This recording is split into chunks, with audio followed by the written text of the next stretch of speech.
into Stowe for the first time. Very wide line taken by Jensen O'Neill going, and that allows Jacob Hodges to come up alongside the answer to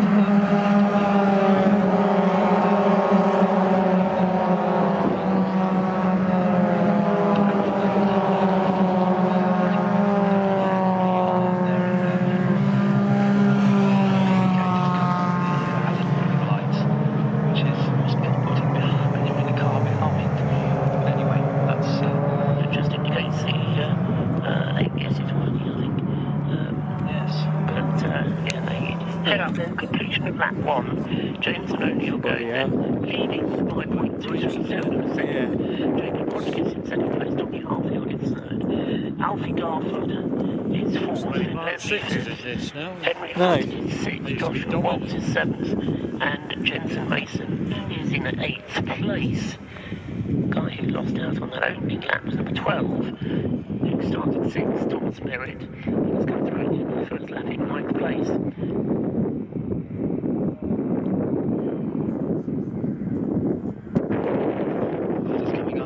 And a couple of changes of lead up at the top end of the circuit, and that's actually left Jacob Hodges in the lead into Stowe Corner. O'Neill going in second place, again quite wide through Stowe.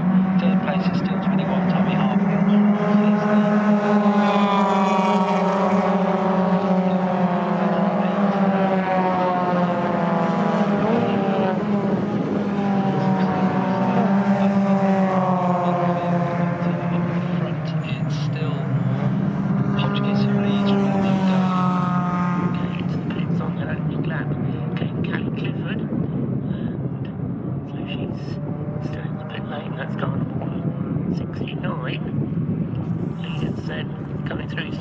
Absolutely together, 1, 2, 3, 4. Tom Merritt, then Joshua Watts in second.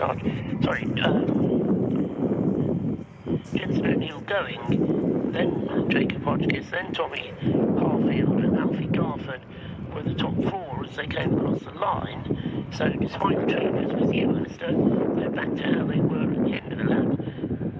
At the end of the previous lap on this lap. The one who made progress that time was Jensen Mason, number 85, he's up to 7th place, and number 12, Thomas Merritt, has made up a place as well, to 8th.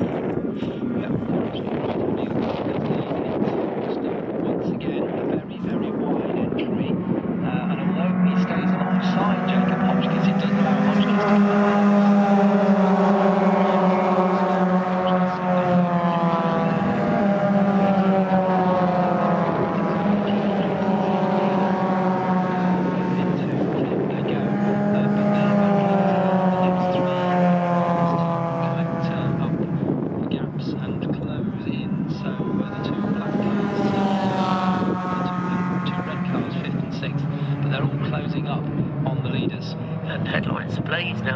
Hodges as he goes through and trying to outside Jensen O'Neill going. It's interesting watching on the live stream that entrance into Stowe Corner Jensen O'Neill uses.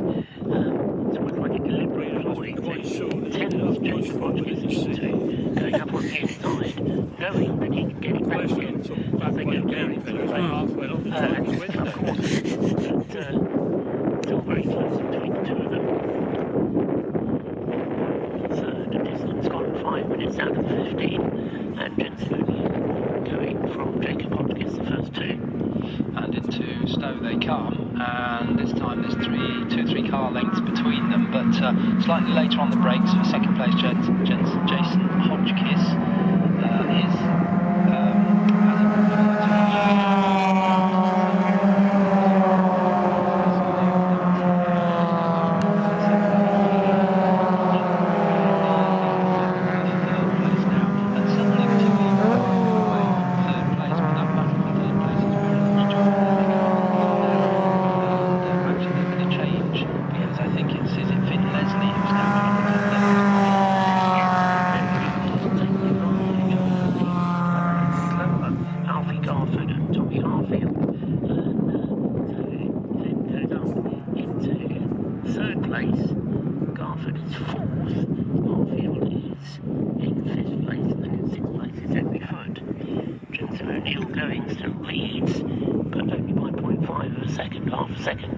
separating those two, and good battle going on behind there as Alfie Garford tries to get back past Finn Leslie as they turn through Village, and trying to get that position back. He's not able to do it. Leaders on Hanger Straight.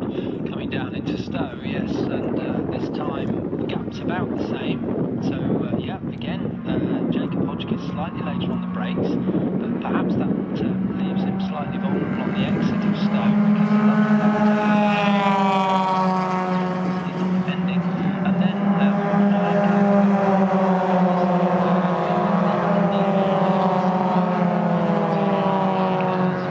I think it's yes, it's Alfie Garford up into third place. Very, very wide of club, which allows Yes, very close indeed, those cars. And they're coming up not far now. That's as well. So it's going to be interesting to see how that pans out. Jensen O'Neill going still in the lead of the race. He's a second clear now of Jacob Hodgkiss. And then this great battle going on between Alfie Garford, Tommy Harfield, Finn Leslie having been up to third, back to fifth again. Far forward And then it's Jensen Mason up to sixth, Henry Foote back to seventh, and then Josh Watts in 8th place, Thomas Merritt 9th, Archie Davis 10th. Well, gap first to second now is very much longer than it was. Jensen O'Neill going has really stamped his authority on this now as he turns into Stowe Corner, and the gap between first and second is multiple car lengths, and then the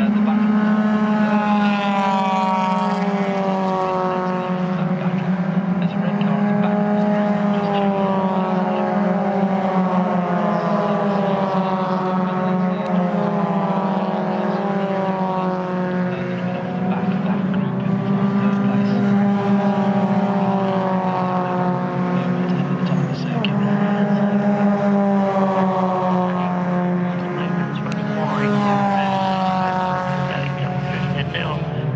Seventh lap, and continuing to stretch his legs now, another half a second gained on that lap over Jacob Hodgkiss.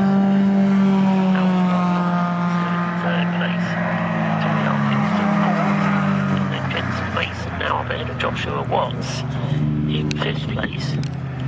Sounded out of line on that. Yeah, sixth tyre squeeze. And Finn Leslie, as you say, dropping back to 10th, so number 26. Finn Leslie, having been up as high as third a lap ago, now down to 10th. And the pit caller is the 138 of Henry Foote, and he's got quite a bit of damage down the left-hand side, the passenger side, with tyre marks, so I don't know whether that's been done during this race, but that might be the reason. The leaders into Club Corner.